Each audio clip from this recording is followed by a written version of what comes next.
A very good evening.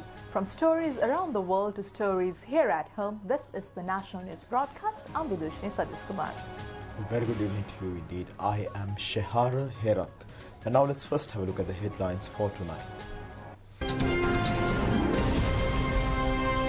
The President emphasizes that he is not prepared to enter into any agreement that will be detrimental to the policy and the vision of Sri Lanka Freedom Party. The Premier points out with the establishment of democracy and freedom, the white man culture disappeared altogether. The UNP extends an invitation to the Sri Lanka Freedom Party on the presidential elections. Former Army Commander Mahesh Senanayake enters the presidential race. A large group of Saudi forces captured by Houthi rebels. In your local stories this evening, President Maithripala says he is not prepared to enter into any agreement that will be detrimental to the vision and policy of the Sri Lanka Freedom Party. He expressed these views speaking at the Kurunegala District Conference of the Sri Lanka Freedom Party today. The Kurunegala District Conference, which is one of the series of district conference of the Sri Lanka Freedom Party to be held island-wide, was held at the Maithripala Public Fairgrounds this evening. අපේ ආදරණීය නායකයාට අතිගෞරව ප්‍රගතිශීලී ජනතාවට අතිගෞරව ජනාධිපතිතුමන්ට මෛත්‍රීපාල සිරිසේන මැතිතුමන්ට පුංචි මිනිසුන්ගේ නායකයාට අපේ රාජ්‍ය නායකයාට. A number of party seniors and a large gathering were present. The president said that he formed as a party secretary for 13 years and he defected from the Rajapaksa regime on the 21st of November 2014. He argues if the decision he took on that day was wrong, the people of the country would have defeated him on the 8th January 2015. He pointed out over 6.2 million voters defeated the Mahinda Rajapaksa regime as they rejected his way of governing the country. The president drew parallels with the history of India and cited Emperor Chanda Ashoka, who transformed into Dharma Ashoka. He focused the attention of the gathering on the background of the executive presidency in Sri Lanka. He noted everyone is a Dharma Ashoka before they come into power. However, after coming to power, they become Chanda Ashokas. He pointed out since 1978, this is exactly what happened under the executive presidency. He said he has delivered a #1 democracy during his 5-year tenure as allegations leveled against his predecessors have not been leveled against him. He also stated the issue between the Prime Minister and himself is not a personal dispute, but a dispute in political principles. Therefore, he said he had to remove Prime Minister Anil Wickremesinghe and appoint Mahinda Rajapaksa to the premiership. He had to prorogue Parliament and thereafter dissolve Parliament. He pointed out no state leader in the world has ever released 5 gazettes of such nature. The president said he took all such measures as a result of opposing the political system of Ranil Wickremesinghe, which he says was corrupt and betrays the country. Thereafter, he said he formed the government for Mahinda Rajapaksa. However, they did not have the interest to sum up the working majority of 113 seats in parliament. The president said that is not his fault. He also pointed out Mahinda Rajapaksa holds the post of opposition leader not because of the Sri Lanka Podujana Peramuna, but because of the United People's Freedom Alliance. Mahinda Rajapaksa was recognized as opposition leader upon the letter sent from the Sri Lanka Freedom Party to the Speaker, which stated that Mahinda Rajapaksa is an MP of the Sri Lanka Freedom Party. The president further pointed out the parliamentarians who have aligned with the Sri Lanka Podujana Peramuna now speak against the Sri Lanka Freedom Party. The president noted the Sri Lanka Podujana Peramuna needs to display flexibility. He also said the Sri Lanka Freedom Party will never come under the influence of foreign forces but are preparing for a government that suits the local values. The president pointed out at present he, as the president, has the defense ministry under him. However, the president who gets appointed after the 16th of November will not have any institution under him. 50% of the powers will be clipped. Therefore, the president notes what is needed is not to elect a powerless president, but to win the 2020 parliamentary election.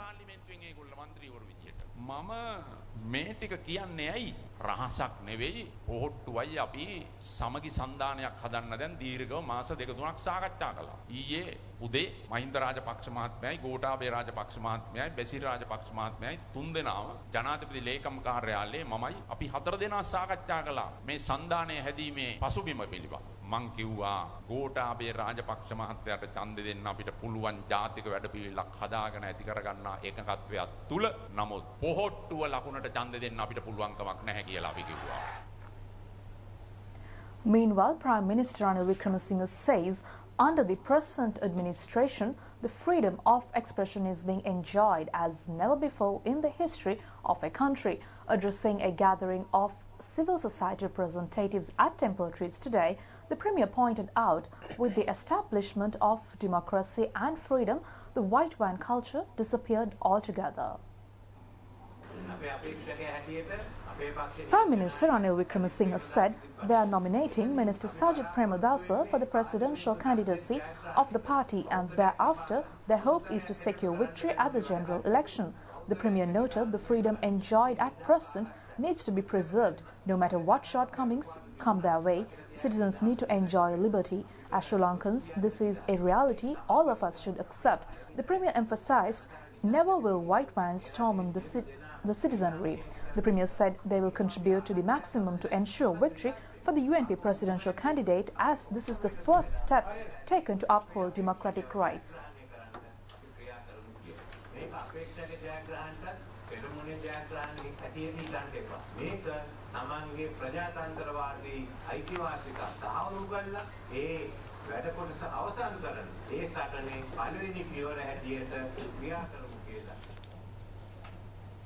And now the presidential candidate of the United National Party, Minister Sajith Premadasa, says that he does not have with him the tradition of taking designations from generation to generation and all that is needed to render the maximum service to the country.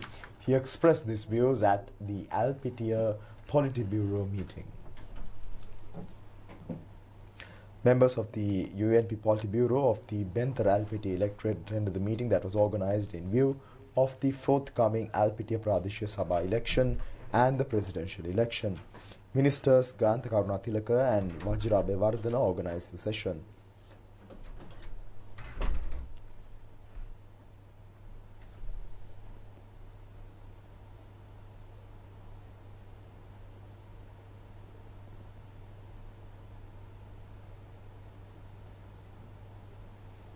Minister Sajith Premadasa stated that the country needs an untainted leadership that is of integrity.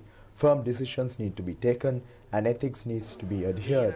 He said he does not need honorary titles. All he needs is to actively serve the people of the country so that when he retires he is able to walk on the streets and hear people say, this is the individual that worked most for the people out of all those who governed us. He concluded that the honorary title he appreciates and therefore called on voters to give him a chance to accomplish this work plan.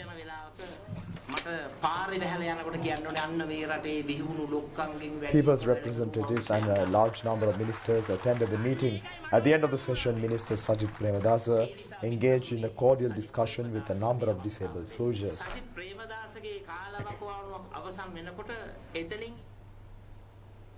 Former Army Commander Lieutenant General Mahesh Senanayake was nominated as the presidential candidate of the National People's Movement today. The event to declare the former Army Commander's candidacy was held at the Sugathadasa Indoor Stadium.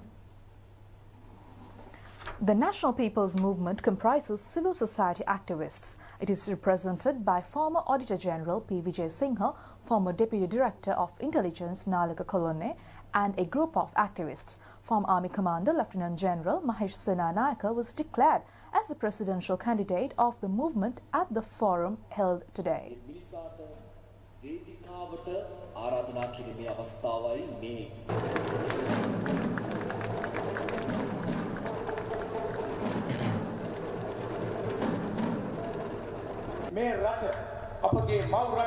Former Army Commander Lieutenant General Mahesh Senanayake questioned as to what the politicians have done over the past 71 years of post-independence Sri Lanka amidst the tears of the suffering masses. He further questions, hasn't the country fallen prey to politics? He further stated he dedicated himself with honesty during the 3-decade-long war and considers that he should not go forward with the traditional political party system.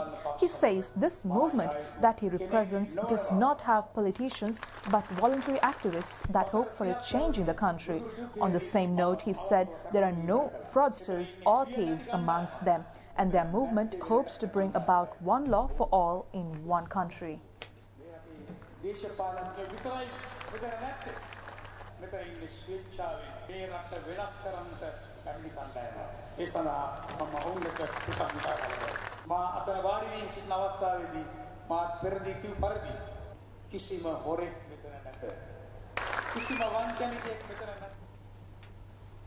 And now the United National Party has forwarded an invitation in writing to the Sri Lanka Freedom Party to participate in a discussion on the current political situation of the country. The invitation letter has reportedly been sent to the General Secretary of the SLFP, Parliamentarian Dayasiri Jayasekara, bearing the signature of Minister Akila Viraj Karyavasam. In the letter sent by the General Secretary of the UNP, it is stated that it will be a timely move to hold a discussion between the leaders of the parties on the present political environment and the future course of action. The letter invites Sri Lanka Freedom Party to state a convenient date and a time for a special discussion.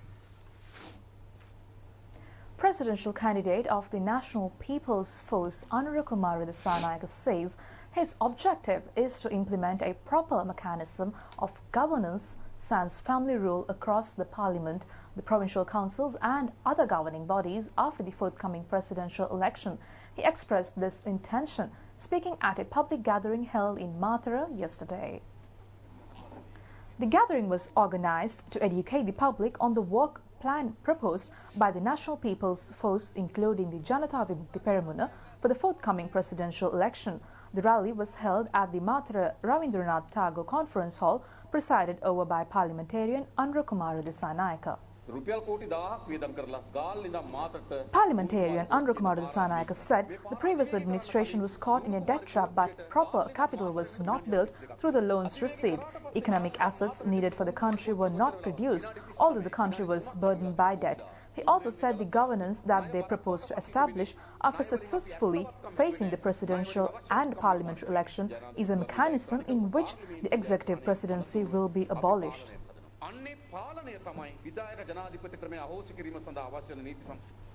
And now one of the world's leading experts in liver transplant, Professor Mohammed Rilay, says that they can offer it at a lower cost for Sri Lankan children for liver transplantation. He further states that liver transplantation can be done in Sri Lanka itself. Professor Mohammed made these remarks with the national television Rupavahini during his recent visit to Sri Lanka.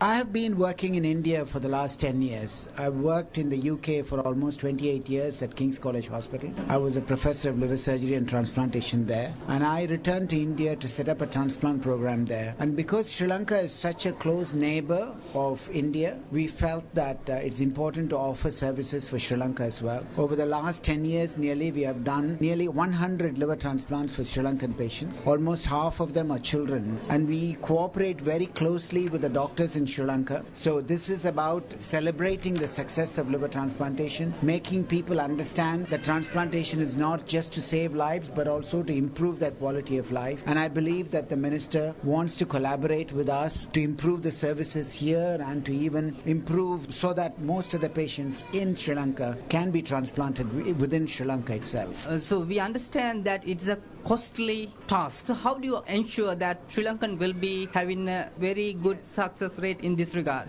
It is a very costly operation. It costs almost around $30,000 to $35,000 to have this operation done. But we can offer this operation at a much lower cost, particularly for children. We also have contacts with many charity organizations, and there are many people who are willing to help patients for transplantation, particularly children. It's very easy to offer the services for a very low cost. Thank you very much. Thank you. A number of programs focused on religious rejuvenation under the Pibidempolonnaruwa initiative were conducted under the patronage of President Maithripala Sirisena today. The newly constructed Dhamma School building at the Veheragala Kanivichalagala Sri Sambodhi Vihara was vested with the students today. It has been constructed at a cost of 2.8 million rupees. Chief Incumbent Venerable Elande Sugata Sirithera and the Mahasangha, together with Governor Sarath Ekanayaka and a number of invitees, were present at the occasion. The Sangha abode newly constructed at the Galelia Sri Saddamaloka Vihara under the Pibidempolonnaruwa program was also vested with the Sangha by the President today. The cost involved has been 3.5 million rupees. The President engaged in an almsgiving at the Vihara as well. Chief Incumbent Venerable Tenalande Upalithera and the Mahasangha graced the occasion. The newly constructed Sangha abode at the Veheragala Mahasen Rajamaha Vihara was also vested with the public by the President. The cost for the construction has been 3.5 million rupees. A number of welfare programs were conducted with the participation of the President, including the distribution of school books and the awarding of housing deeds for low-income earning families. Chief Incumbent Venerable Agbo Puranarada Thera and the Mahasangha graced the occasion. Now, the classical literary work titled The 1818 First Independence Insurrection and the Askiri Mahavihara will be launched at the Kandy Askiri Vihara by President Maithripala Sirisena. The book has been completed based on the first independence struggle against the British colonizers in 1818. The authors are Venerable Atipala Mahinda Thera, Venerable Katakumbure Dhammarama Thera, Venerable Lahalepula Mahinda Thera, and Dr. Ajit Talwat. The book features significance of the first independence struggle and the contribution of the Askiri Mahavihara in the struggle. It is significant to note that the first patriotic sentiments against the British colonizers were rooted in the minds of the people by the Annayaka of the Askiri chapter, Venerable Varyapola Sri Sumangala Thero. Indonesia has pledged continued cooperation with Sri Lanka after the Easter Sunday tragedy. Indonesian ambassador to Sri Lanka, Gusti Guraha Adriasi, says his country condemns all acts of extremism, terrorism and religious violence. He expressed these views joining in a celebration held in Colombo recently. A special reception was organized in Colombo recently to mark the 74th Independence Day of Indonesia. Indonesia obtained independence from the Netherlands on the 17th of August 1945. The reception was organized by the Indonesian Embassy and chief guest was Minister of Justice and Prison Reforms Talata Atukorla.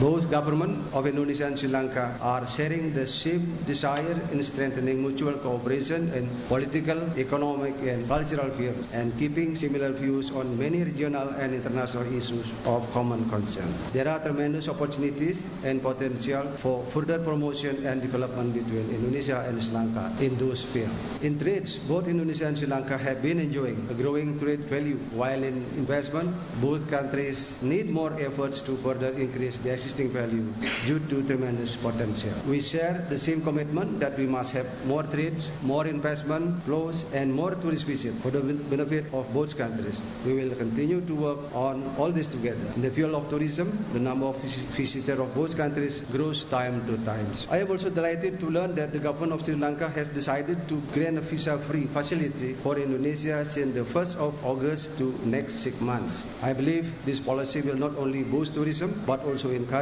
interaction between business communities and exploration of trade and investment. I sincerely hope that this positive trend maintained and further explored for the mutual benefit of both countries. Over the tragedy of Easter Sunday bomb attack on 21st April this year, Indonesia stands alongside Sri Lanka. The Indonesian government saddened, devastated and strongly condemned the horrible attack. We reject all forms of extremism, terrorism, religious hatred and intolerance. As Indonesia also suffered from terrorist attack in the past, Indonesia always commit to countering terrorism at international and national level. The diplomatic relations between our two countries, which have flourished over 6 decades, has reached its 67th year. This is indeed a testimony to close and abiding partnership between our two countries. Our geographical proximity is the most advantageous fact for promoting tourism between the two countries. Being one of the top tourist destinations in the world, Sri Lanka hopes to attract more Indonesian investments in the tourism sector. Sri Lanka desires to forge closer relations with the ASEAN region. Therefore, we would like to engage with the ASEAN and ASEAN Regional Forum, with whom Sri Lanka has a historical and political connection. As Sri Lanka has sought to become a sectoral dialogue partner of ASEAN, we wish to seek the support of friendly countries such as Indonesia to gain the sectoral dialogue partner status for Sri Lanka.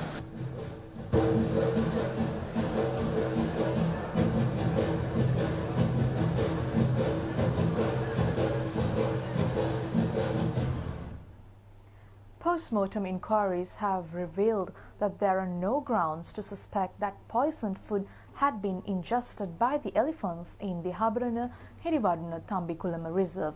Wildlife veterinary surgeon Dr. Chandana Jayasinghe says the reason for the sudden death of elephants can be ascertained only after a scientific investigation. The postmortem on the carcasses of 7 deceased elephants was conducted by veterinary surgeon Dr. Chandana Jayasinghe and his team today.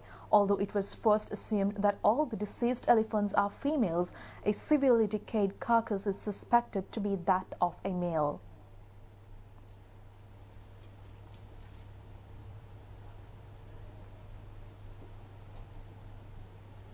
Dr. Jayasinghe says body parts of the carcasses will be sent to the government analyst for a scientific evaluation.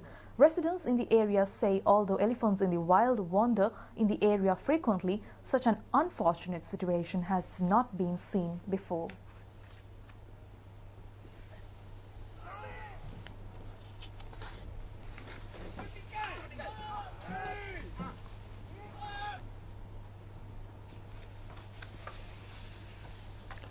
And the stakeholders in tourism sector say that they are hopeful about the prospects in the country's tourism sector. They point out that the sector will bounce back soon after the Easter Sunday incident. They made these remarks in an exclusive interview with national television of Rupavahini. Just tell us about the prospect of tourism in the future of Sri Lanka. I think the tourism is a global industry. There's about 1.2 billion people are traveling. 29 million people are coming to South Asia. Before the incident, we had about 2.2 million arrivals. I think it's going to really increase in terms of numbers that's coming into Sri Lanka. So I think it's a very good opportunity for us to capitalize and improve. What kind of a role can the private sector play in the development of tourism sector? Tourism, actually 99% investment is from the private sector. So therefore the private sector will have to take a role. And what requires actually from the public sector, the government is enabling policies. The enabling policies are in place and the tourism sector, actually private sector can drive it. The growth, the promotion as well as the investment. Since the entire risk is taken by the private sector, so this is a partnership that we are looking for. So currently, if you look at the Tourism Act, it's a beautiful piece of act and where public and private sector partnership has been established. Private sector members are in the boards of those respective government organizations and this partnership now has to go to another level. The macro level finance and development policies will have to be in place so that the investors and the owners can actually drive their promotions. Actually, what lacks the industry? Currently, I think we have to get on with our destination promotion activity, which we need to expedite it. There are a lot of issues in terms of starting it on time, etc. Airlines play a large part in the tourism sector. So I have here with me CEO of the Sri Lankan Airlines. Just tell us about the strategy of Sri Lankan Airlines in the development of Sri Lankan tourism sector. Airlines play a vital role not only in the tourism sector, in the entire economy. For example, last year we carried about 30% of the tourists that came into Sri Lanka from various countries. So in terms of our strategy, basically we took a certain setback after the unfortunate incidents in April, but we have been able to bounce back. We have been able to capitalize on new opportunities and also we have looked at new markets. For example, like some of the markets in the Russians and also in the Middle East and India. So to basically fill the gaps in the short to medium time, and also we have been working very closely with all the top operators in Europe and Australia and in India and in the Middle East. So we are hoping that the numbers will bounce back. And we are not the only country that experienced this type of situation. So I must tell you, like soon after the incidents, like we have been very open and transparent. We got in touch with all our key operators and explained the situation, and also with the help of the government, I think most of the travel advisories are now relaxed, so we are hoping for a good winter. Cabinet approval has been received to pay the Grade 5 financial grant to another 5,000 students. The number of students entitled for the bursary has been increased after 11 years. In addition, the grant amount, which was 500 rupees, has been increased to 750 rupees. The government has thereby increased the number of students entitled to benefit by this grant from 15,000 students to 20,000 students. The proposal in this regard was presented before the Cabinet of Ministers on the 13th of last month by Minister Akila Viraj Karyavasam. It is significantly note 250 of the entitlements will be for children with special needs. Approval has been received to disperse the increased figure of 750 rupees from the 1st of January this year. Issuing a release, the Ministry of Education states, thereby the government has allocated 300 million rupees as additional funds to pay arrears. Now, Foreign Secretary Ravi Singh, who is presently heading the Sri Lankan delegation to the 74th UN General Assembly session, met with the Under Secretary General of the UN Department of Peace Operations, Jean-Pierre, last Friday to discuss the obstacles placed on Sri Lanka's peacekeeping contribution to the UN. Speaking clarification on the statement made on the 25th of this month by the Deputy Spokesperson of the UN Secretary General on this matter, the Under Secretary General stated only 25% of the troops from Sri Lanka presently engaged in peacekeeping operations will be replaced when they complete their term in Lebanon. The Under Secretary General confirmed that there will be no further reduction of the Sri Lankan peacekeepers. The Colombo International Book Fair ended today. The organizers of the book fair say over 2.5 million book lovers were part of the exhibition, and the Sri Lanka Rupavahini Corporation was the official media sponsor this year as well.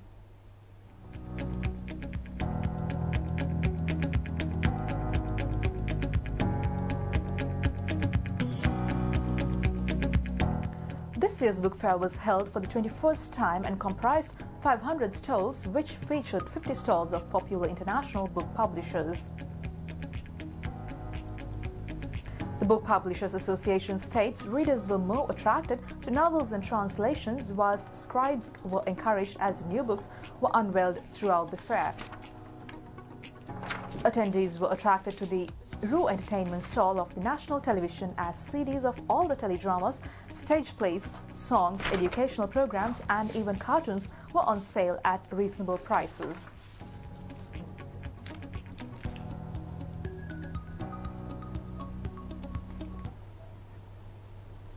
And now a special gathering of the Colombo branch of the Past Pupils Association of the Dharmaraja College, Kandy, was held at Water's Edge yesterday. Presidential Secretary and past pupil Udayar Seneviratne presided over the event, which was attended by a number of past pupils.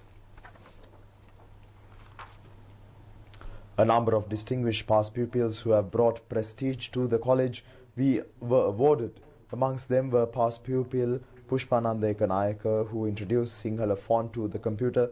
Principal Dampyavana Singha was also present at the event.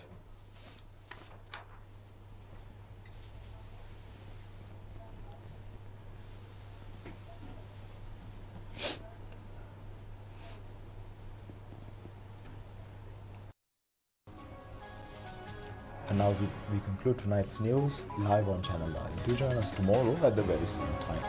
Good night.